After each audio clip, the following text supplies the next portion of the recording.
కాశీనాథుడు అనే వ్యక్తి ఒకరోజు అరణ్య మార్గం ద్వారా వెళ్తున్నాడు. నడిచి అతనికి నీరసం వచ్చింది. అక్కడ ఒక పెద్ద మర్రి చెట్టు ఉంది. ఆ చెట్టు దశ దిశలకు వ్యాపించినట్టు ఎంతో పెద్దగా ఉంది.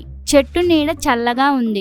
అలిసిపోయిన కాశీనాథుడు హాయిగా ఆ చెట్టు కింద విశ్రమించాడు. అక్కడ చెట్టు కింద చిన్న మర్రికాయలు ఉన్నాయి. అక్కడికి కొంచెం దూరంలో ఒక గుమ్మడి తీగ అల్లుకొని ఉంది. దానికి కాసిన గుమ్మడికాయలు చాలా పెద్దవిగా ఉన్నాయి. కాశీనాథుడికి నవ్వు వచ్చింది. భగవంతుడికి ఆలోచన జ్ఞానం తక్కువగా ఉన్నట్టుంది. ఇంత పెద్ద మర్రి చెట్టుకు ఇంత చిన్న కాయలు, అంత సన్న గుమ్మడి తీగకు అంత పెద్ద కాయలు సృష్టించాడు అనుకుంటూ కాశీనాథుడు నిద్రపోయాడు. అతను నిద్రలేచి చూసేటప్పటికి అతని మీద చిన్న మర్రికాయలు పడి ఉన్నాయి. దాంతో అతని శరీరం జలధరించింది. ఒకవేళ ఆ గుమ్మడికాయలంత కాయలు ఈ మర్రి చెట్టుకు కాసి ఉంటే అవి మీద పడి తన తల పగిలి చచ్చేవాడు. కాబట్టి దేవుడే తెలివైనవాడు, ఎంత దూరదృష్టి కలవాడు అనుకొని వెళ్ళిపోయాడు కాశీనాథుడు. ఇలాంటి స్టోరీస్ మీకు ఇంకా కావాలంటే ఇప్పుడే వీడియోకి లైక్ చేసి ఛానల్ని సబ్స్క్రైబ్ చేసుకొని బెల్ ఐకాన్ ఆల్లో పెట్టుకోండి.